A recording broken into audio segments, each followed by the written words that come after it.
Doctora Adriana Amarilla, gracias por estar en La Lupa. Buen día, ¿cómo le va? Muy buenos días para ustedes y para toda la teleaudiencia.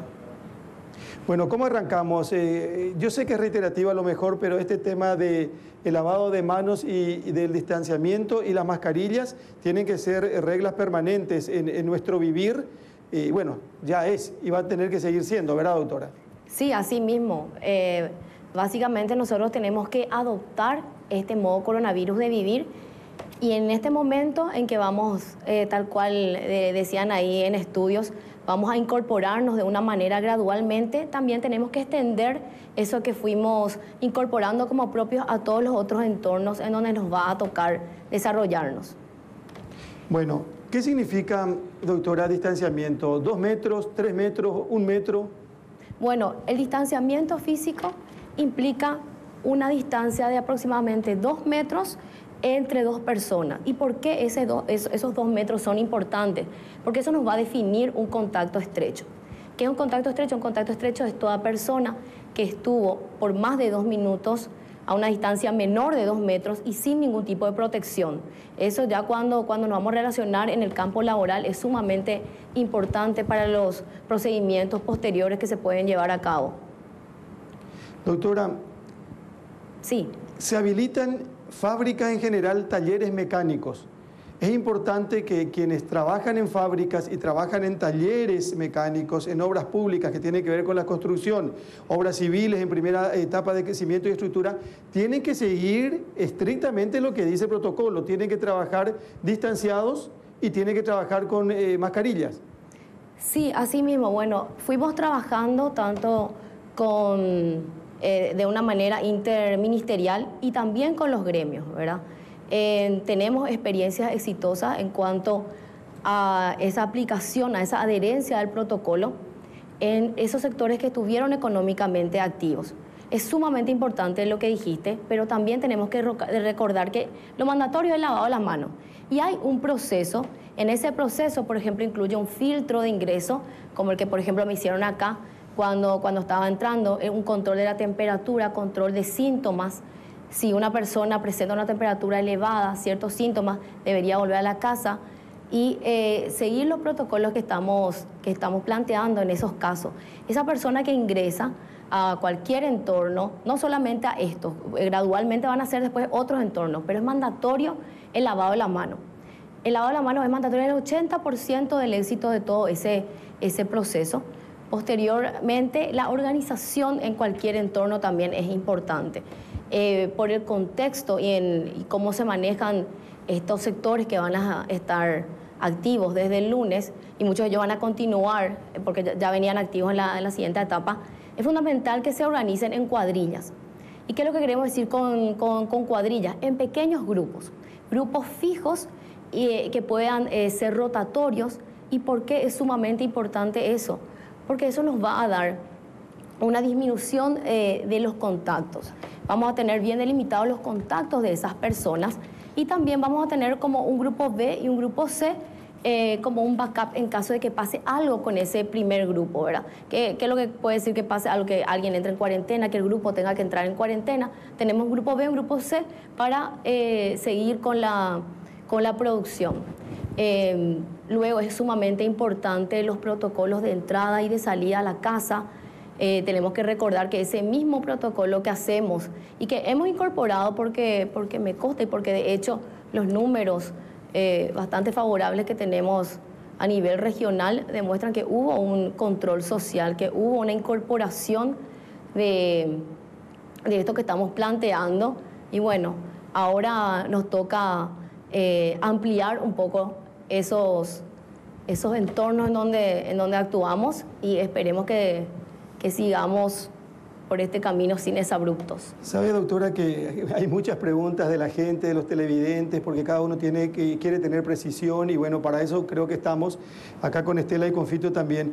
Por ejemplo, una pregunta que se ha hecho desde muy temprano y en las últimas horas también, una persona de 60 años, sí, mayor de 60 años, ¿puede salir, no puede salir? Porque acá un caso específico nomás me dice un señor que trabaja en una casa de repuestos y dice, trabajo sobre la avenida Ochivellera, tengo 61 años, ¿puedo ir a trabajar o no puedo ir a trabajar? Bueno, Las personas mayores de 60 años constituyen un grupo de riesgo, ¿verdad? Como yo ya estaba diciendo en otras oportunidades, lo que nosotros planteamos desde salud son unas guías, ¿verdad? No es algo obligatorio ni punitivo. Cada persona debería autoevaluar el riesgo, ¿verdad? Y al decir autoevaluar el riesgo, tomar esas propias decisiones con respecto a su propia salud. Pero lo recomendable es que una persona que tiene que es una persona mayor de 60 años permanezca en su casa, porque en este momento es sumamente crucial que ese grupo esté protegido. Claro, doctora, pero en ese punto, ¿tienen blindaje legal en el sentido de que, por ejemplo, con la reapertura de algunas actividades económicas, usted sabe que muchas personas de más de 60 años siguen en sus puestos laborales? En esos casos, ¿qué se hace? Yo puedo decir, bueno, yo tengo 60 años, yo me quedo en mi casa. Y si mi empresa me llama, ¿qué hago? Bueno, imagino que esa respuesta te podría dar mejor la ministra del Trabajo o un abogado. Yo te estoy dando desde el punto de vista de salud. Lo recomendable es que se quede en la casa, y también hay un decreto, ¿verdad? Entonces, ese tipo de evaluación me parece que va más por otro campo. Desde el campo de la salud, yo categóricamente recomiendo que ese grupo esté protegido y que permanezca en la casa, con algunas que otras flexibilizaciones, pero es sumamente importante. ¿Y por qué es sumamente importante? Porque los otros grupos vamos a empezar a salir y va a haber un ajuste. Inexorablemente va a haber también un aumento en el número de casos. Sí. Yo sé que es una reiteración, pero la gente no puede leer 12 páginas de un decreto a ver qué no está permitido. Por eso a veces reiteramos las preguntas. Me dice acá una televidente, me dice, ¿por qué le hacen salir a los adultos mayores y no a los niños? Los niños tienen permitido salir a los parques, pero explíquenos cómo tiene que ser. Sí, tiene que ser acompañado de un adulto. ¿Y por qué acompañado de un adulto?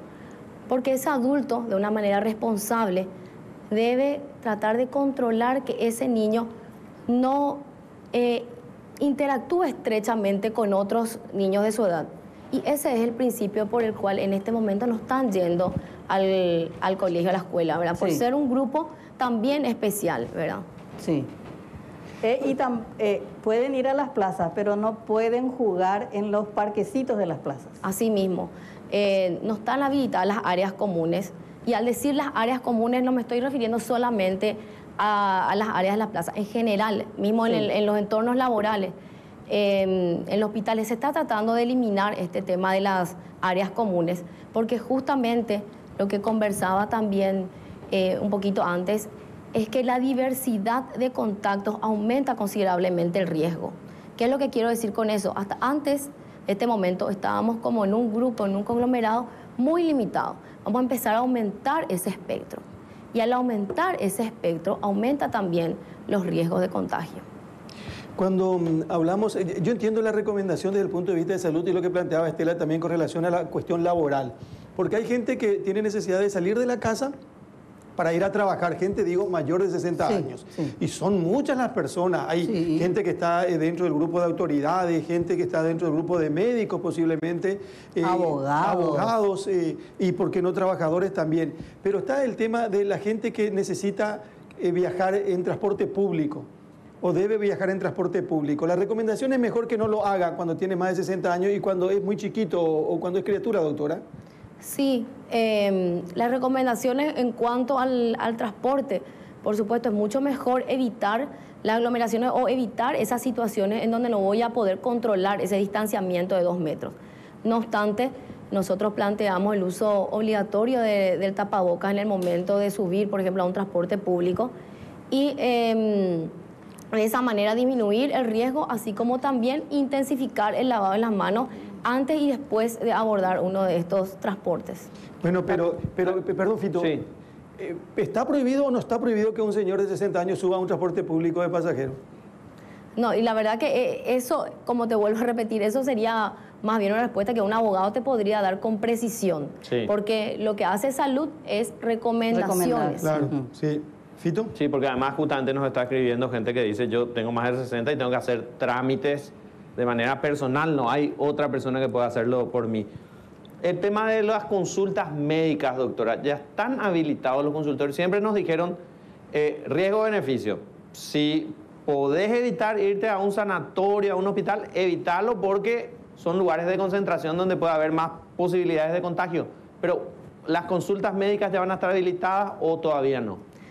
Justamente estamos trabajando esta semana, estamos trabajando con las sociedades científicas del Paraguay para ajustar los protocolos para que ese regreso también del sector médico en cuanto a las consultas sea de una manera tal que no implique un mayor riesgo y que justamente, como vos decías, que el riesgo por lo menos sea mitigado, ¿verdad? Por todas estas medidas que son absolutamente necesarias y que llevan un tiempo para poder ser ajustadas y adaptadas para ese fin.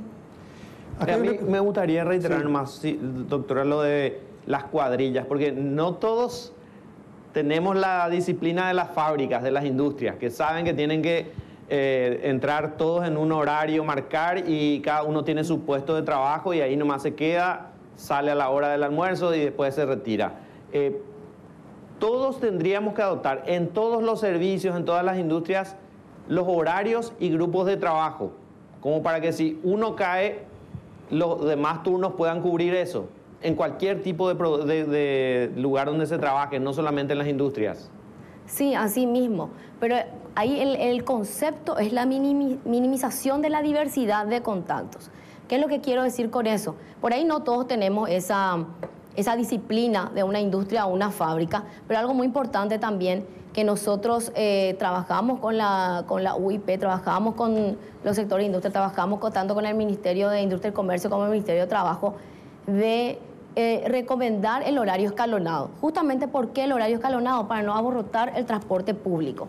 Eso también es algo muy importante, que estos sectores que van a salir el lunes ya lo habían practicado de una manera bastante exitosa en este tiempo. Y en cuanto a nosotros tenemos que tratar de hacer también lo mismo, ¿verdad? Trabajar de una manera de ingreso escalonado, evitar las aglomeraciones, evitar esa diversidad de contactos. Por ejemplo, me supongo que usted, igual que a nosotros nos cuesta mucho porque nos estamos relacionando con varias personas, pero lo que están haciendo, por ejemplo, acá de estar usted en el estudio y estar yo acá, ya es un paso excelente y es una forma de cuadrilla también. Tenemos que empezar a disgregar en pequeños grupos, justamente por lo que vos decías, y no solamente por un concepto de que si cae alguien, sino de poder trazar socialmente, ¿verdad? Que yo sepa con quién estuve en contacto en esos días, por si sea un caso sospechoso, porque si sea una persona que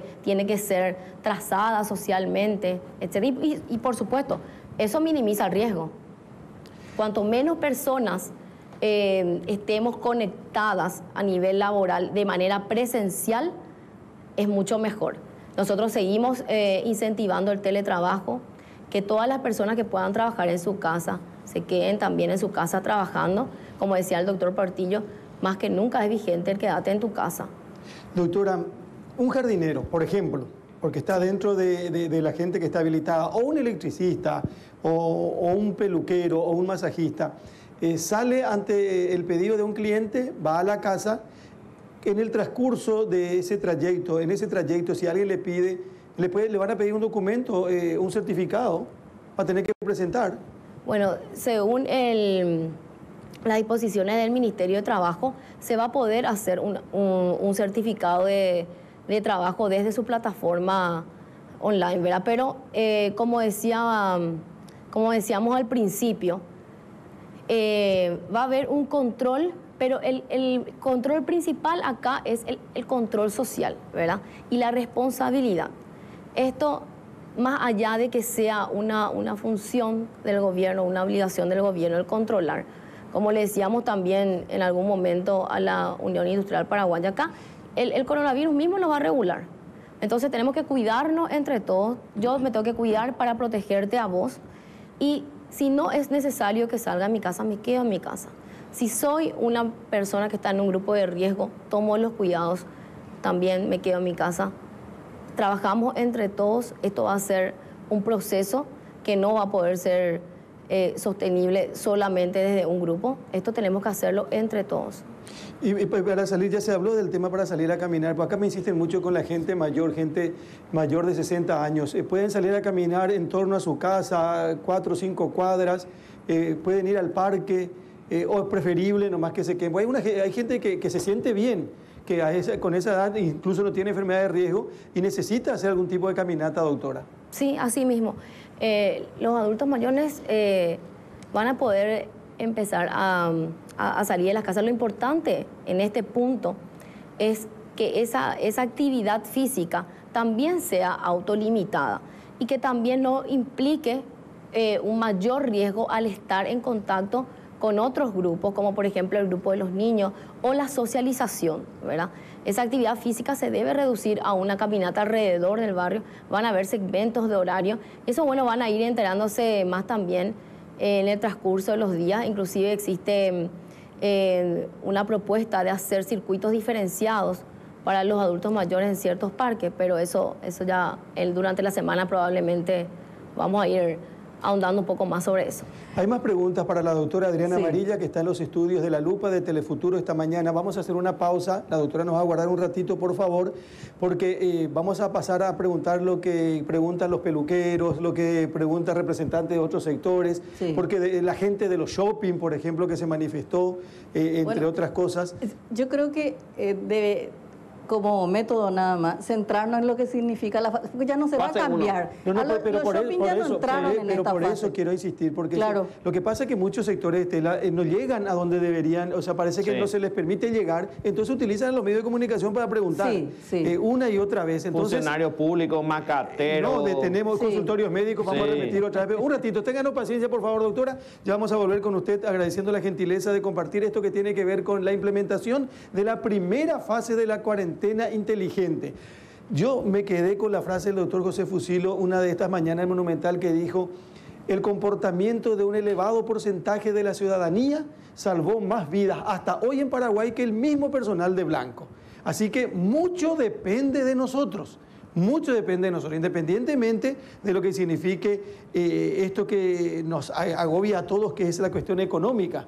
Pero si hacemos lentamente, creo que vamos a poder tener un Paraguay un poquitito más ordenado y mejor, ojalá que sea a mediano plazo por lo menos.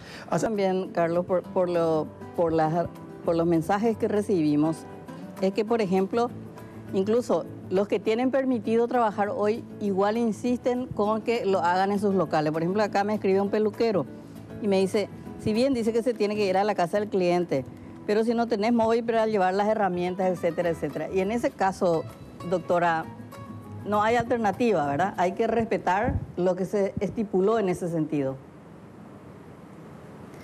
Sí, bueno, pero más allá de respetar, yo entiendo todas las inquietudes, soy totalmente consciente de todos los sacrificios que tienen que hacer cada uno de los sectores, porque esto nos afectó a todos.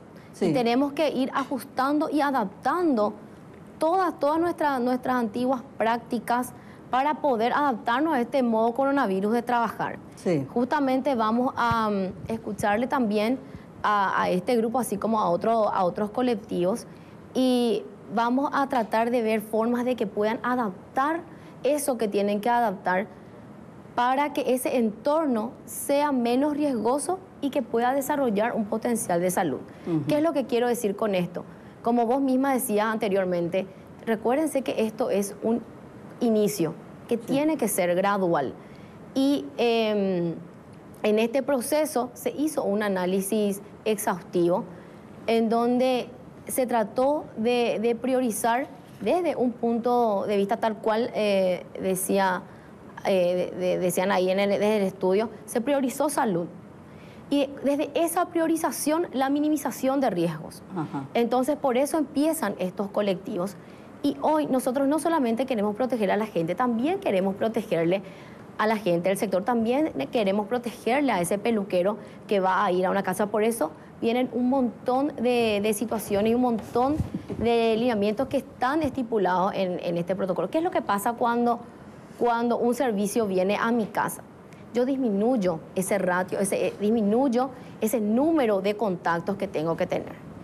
Y eso es uno de los riesgos mayores, mucho más que el distanciamiento físico. Existe una escala de valores, una escala de indicadores para determinar qué tipo de sector o qué tipo de función realiza el sector, ¿verdad? Sí. Porque también tenemos que tener en cuenta la naturaleza y el tiempo de exposición, porque muchos sectores se comparan con, por ejemplo, con esos servicios esenciales que estuvieron económicamente activos.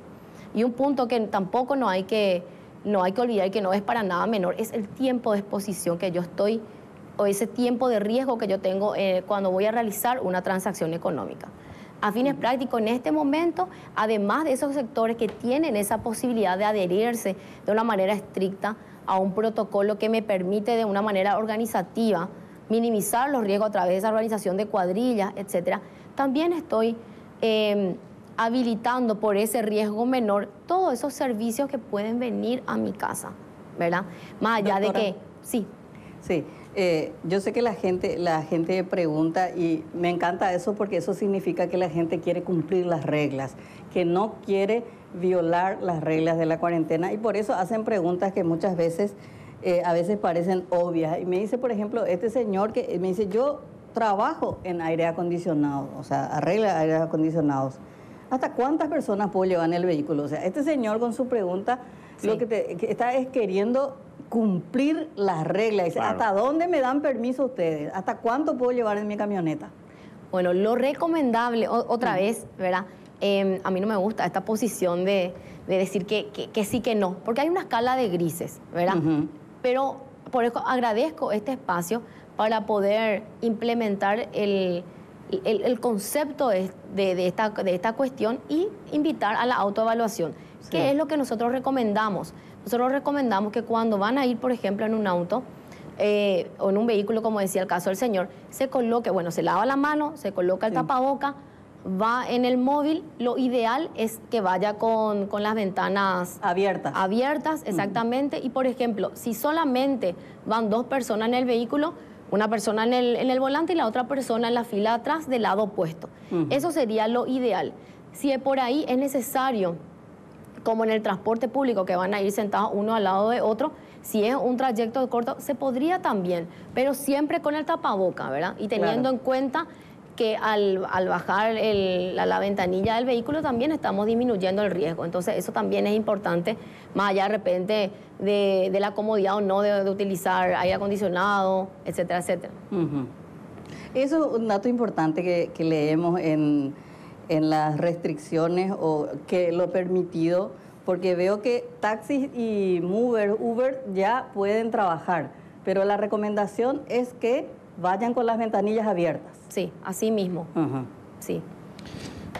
¿Qué cantidad de preguntas? Estoy seleccionando. Dice, tengo mi mamá de 80 años, está en Villarrica, necesita asistencia. Soy de San Lorenzo, necesito llegar junto a ella para llevarle medicamentos y alimentos. Esto nos pasa, o sea... Hay una restricción de regiones. Claro, por eso que no es una pregunta a lo mejor para la doctora, ¿verdad? Le voy a contar un caso que pasó justamente con Villarrica. Pasó lo mismo. Una amiga, sus padres viven en una ciudad que no es Villarrica, cerca. Necesitaban sus padres medicamentos, también sus padres de más de 80 años. Y llamó a las farmacias de Villarrica. Y le dijeron, no podemos hacer delivery. Le dice, yo les voy a pagar lo que sea, pero necesito que mis padres tengan ese medicamento. Y le dicen los de la farmacia, es que el problema que tenemos es que la ciudad está bloqueada y el delivery que enviamos ya no va a volver a entrar a la ciudad. Entonces yo digo también que eso es un absurdo, ¿verdad? Porque son temas de primera necesidad y es lo mismo ahí. Y esta persona tuvo que conseguir un pase para ella poder llevar el medicamento a sus padres, porque se dan también situaciones muy extremas de los municipios, ¿verdad? Sí, es cierto, pero de todos modos, yo creo que todo es entendible cuando uno justifica y explica y hace con la protección suficiente. Hay gente que quiere llevar, por ejemplo, a un grupo de gente que está en el interior algún tipo de alimentación, para alguna olla popular. Me preguntaba el otro día un señor, ¿cómo hago? ¿Qué me autoriza? Bueno, pues yo creo que eso, si se explica, porque hay otra gente que aprovecha también y se va a su estancia. En otro momento, en Semana Santa. Ahora, quiero parar un ratito. Fito, ¿vos sabés quién era la que quería pasar ayer el Puente de la Amistad? Las familias. que querían pasar. ¿Y sabes quién es? No, no. ¿Es cierto que es una fiscala? No tengo idea. 2 vehículos que ingresaban anoche para entrar al lado paraguayo y que fueron detenidos por la gente de Gendarmería y de la Supuestamente Armada. tuvieron permiso de los militares, pero la policía municipal es la que... No, pero ¿cómo salen La del policía Brasil? turística. La policía turística, Dice, perdón. una de las personas que anoche intentó pasar en camioneta el Puente de la Amistad es una fiscal, con su hija y su pareja, que es un brasileño. Hace más de un mes fueron de vacaciones al Brasil y por la cuarentena ya no pudieron volver y anoche intentaron cruzar. Intentaron, no se les dejó entrar, supongo. O fueron a un albergue directamente. Hay creo que un albergue ahí en la cabecera del puente, un albergue transitorio, ¿verdad, doctora? Si no estoy equivocado. Sí, así mismo. Bueno, doctora, perdón, lo que pasa es que la gente está... Dice, buenos días, dice, me llamo Ricardo, vivo en Zaragoza. Lo están viendo en El Mundo, doctora. Dice, mi mujer está en estos momentos en Fernando de la Mora. Fue por unos trámites y todavía no puede volver. Y claro, no puede volver, la frontera está cerrada, no puede salir. No. ¿Verdad? Ni entrar, excepto por Que sea una cuestión humanitaria, ¿verdad? Sí. Bueno, repetimos, doctora, entonces. Hablamos ya de las industrias y algo muy importante que hay que insistir. Cada uno que cuide su trabajo va a poder seguir trabajando. Porque si no, obligatoriamente le van a cerrar el local si aparece una persona infectada, por ejemplo, ¿verdad, doctora? Bueno, ahí hay un punto sumamente interesante. En nuestros protocolos, nosotros no recomendamos un cierre del local. ¿Por qué? Porque más allá de esas organizaciones, ¿cómo es el proceso de contagio del coronavirus? Nosotros tenemos que recordar que el factor de riesgo es tocarnos la cara con la mano sucia. Esa limpieza y esa desinfección tiene que ser diaria. Y tenemos que actuar ahora, cuando salimos, como si todos fuéramos COVID positivo. Nosotros tenemos que cambiar ese chip. Nosotros tenemos que ir a trabajar pensando que vamos a tener compañeros asintomáticos, que va a haber probablemente alguna persona COVID positivo. Entonces, esa limpieza, esa desinfección diaria tiene que ser concebida. Y nuestro comportamiento también, ¿verdad? El distanciamiento físico, porque de nada sirve que trabajemos de esa manera en cuadrilla, pero después nos juntamos y compartimos todos el tereré, por ejemplo, en la media mañana, o salimos y nos dispersamos, o empezamos a hacer reuniones con gente con la que de repente no es ese nuestro núcleo principal, ¿verdad? Y más allá de que se cierre, entre comillas, una fábrica, el coronavirus va a hacer lo suyo. Y el coronavirus va a cerrar nomás luego tu fábrica si es que no nos comportamos de una manera tal de que podamos minimizar los riesgos, ¿verdad? Y trabajar de una manera ordenada. Ahora, en el tema de ¿qué se recomienda con relación al transporte público? Ese distanciamiento, porque de repente puede haber algunas cuestiones que llaman la atención. Sí. ¿Se pueden sentar dos personas una al lado de otra? En la misma fila. Claro, una al lado de otra. Lo que pasa es que el colectivo tiene lugar para que se sienta uno y se sienta Ambos otro. con tapabocas. Claro. Y si se puede con la ventanilla abierta, ¿verdad, doctora? Así mismo. Pero hay Mandatorio. vehículos que no abren más ventanilla. Perdón, en esa situación es mandatorio el tapaboca, ¿verdad? Pero por una cuestión de que yo uso el tapaboca para protegerle al otro. Claro. Evidentemente van a haber situaciones en que va a ser imposible ese distanciamiento físico. ¿Qué es lo que yo tengo que ahí entonces recordar, ¿verdad? E incorporar como propio el lavado de la mano.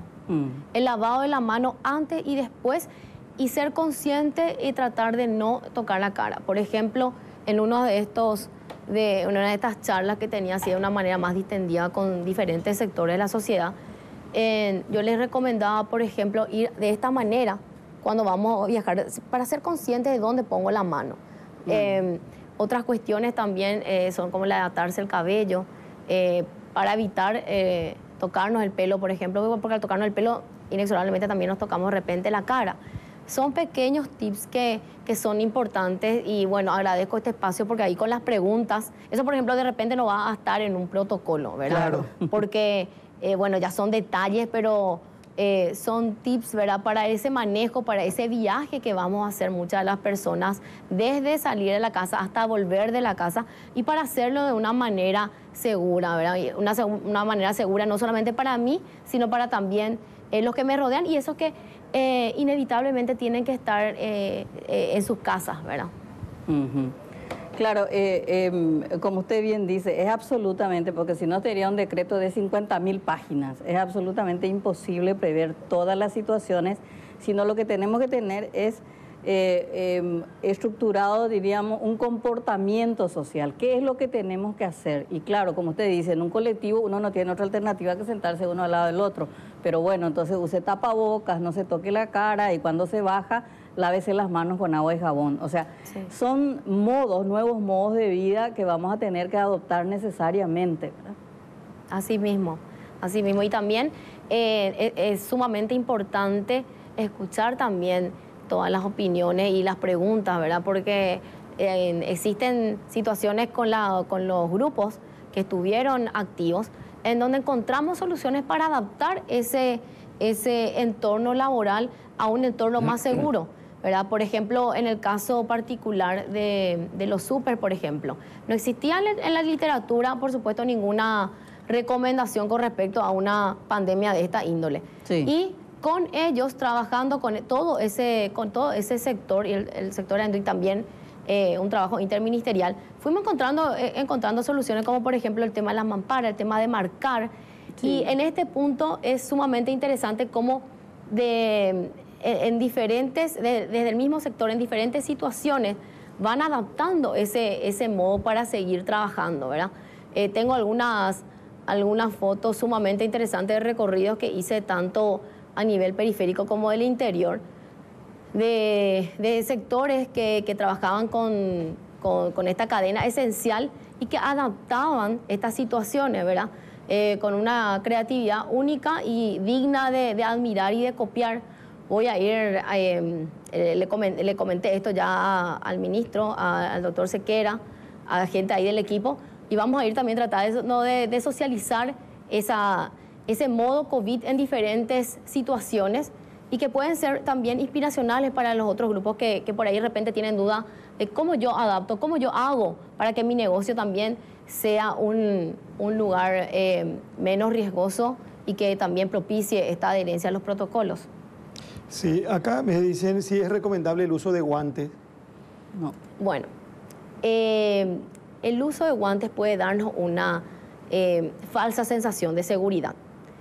Si ustedes recuerdan, yo había dicho un montón de veces que el 80% del éxito está en el lavado de la mano. Cuando yo me pongo los guantes, eso no me asegura de que yo igual no toque una superficie contagiada y la lleve a mi puerto de entrada. Entonces, personalmente, pienso que debemos seguir intensificando con el lavado de las manos. Los guantes me pueden dar esa falsa sensación de seguridad. Y bueno, como siempre suelo decir, este enemigo es invisible pero no invencible. Y la solución está en nuestras manos. Guarderías definitivamente no todavía. Es como la escuela, ¿verdad? Sí. O sea, hasta fin de año no. No sé si hasta fin de año, porque como habíamos dicho anteriormente, este es un plan dinámico que va a estar sujeto a un exhaustivo análisis, teniendo en cuenta ciertos indicadores, ¿verdad? Y vamos a ir evaluando paulatinamente. Definitivamente es un proceso, depende muchísimo de nosotros, depende mucho del análisis y en este mismo momento, no. Acá hemos mirado al mundo en todo este tiempo con relación a lo que pasó en China, en Italia, en Francia, en España, en los Estados Unidos y en otras partes con relación a cómo esto, digo por la cantidad de personas que falleció. Y Ricardo escribe de Zaragoza y dice, por ejemplo, que a lo mejor se puede tomar en algún momento determinado esto que tiene que ver con el transporte público de pasajeros. Dice él que él solamente sube el 30%. De la capacidad del colectivo. Acá se hizo. Al colectivo. También. Pero vos te subís y ya encontrás en qué asiento te puedes sentar y en qué no te puedes sentar. Automáticamente. Lo que pasa es que acá es muy complicado todo, pero... Acá los transportistas dicen que tienen que ver qué frecuencia van a hacer porque van a perder plata. Sí, asientos tienen que quedar libres. Dice, ahí no se sienta nadie. Y parado no va nadie, no viaja nadie, por ejemplo, en otras partes del mundo. Doctora, sí. Hay incluso publicaciones que me enviaban recién de ciudades de Brasil que reabrieron el comercio y tuvieron un crecimiento muy importante de contagios Sí. Esto es dinámico, ya lo dijo el ministro, lo dijo el presidente. La evaluación, ¿con qué criterio se va a hacer para el 21 y después tomar una decisión el 24 o el 25 de mayo? Bueno, esa evaluación es multifactorial, no solamente un indicador. Uno de ellos era, como explicaba el ministro, ese ritmo, ¿verdad? Ese ritmo de contagiosidad. Probablemente va a haber un aumento en el número de casos y eso es normal, eso es esperable, ¿verdad? También un indicador duro, como es el número de camas, el reporte de llamadas de casos y otros tantos, ¿verdad? Que son indicadores,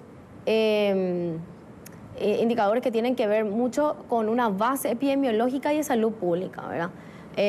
Tales así como decía también, decían ahí en estudios, existen muchos ejemplos, existen diferentes estrategias.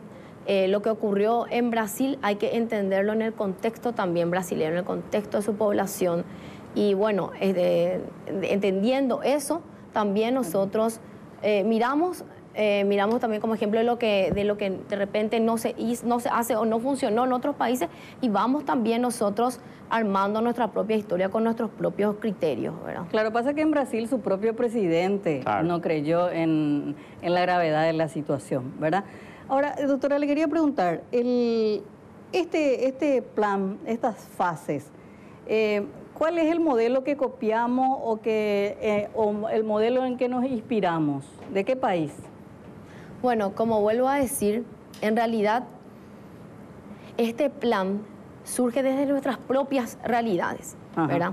Este plan no es algo que surge aparte o anexo desde el momento que con 2 casos se tomó la decisión de ir a una cuarentena total. Desde ese momento nosotros ya veníamos trabajando en esto, ¿verdad? Y van en una concatenación, ¿verdad? De hechos y de análisis, donde se tuvo muy en cuenta, por ejemplo, la hiperconectividad, se tuvieron en cuenta modelos matemáticos, estimaciones, etcétera. Y a partir de ahí fuimos también teniendo en cuenta esa experiencia positiva con los sectores que estuvieron activos. Y entonces a partir de ahí sale de una manera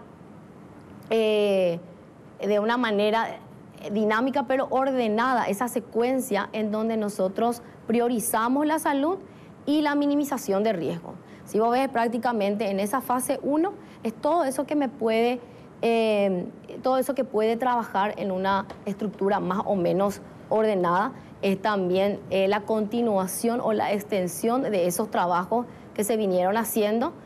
El servicio que viene a mi hogar, yo que estuve en mi casa todo ese tiempo en la cuarentena total, ahora abro un poquito ese espectro, puedo recibir un servicio y también ir a hacer algún tipo de actividad física cerca de mi casa o en un parque de una manera ordenada y controlada, incorporando todos los hábitos ya aprendidos. En esa segunda fase, si todo va bien en esa primera fase, posterior evaluación, etcétera, etcétera, ya yo una vez tenido en cuenta que ya incorporé todos esos hábitos, yo puedo irme al comercio. Vamos a suponer... ¿Por qué? Porque ahí yo aumento esa diversidad de contactos. Entiendo. ¿Cuál es el parámetro que tiene el Ministerio de Salud para decir, no, la fase 1 fue un fracaso total, vamos a volver a la cuarentena estricta? ¿Qué tiene que suceder?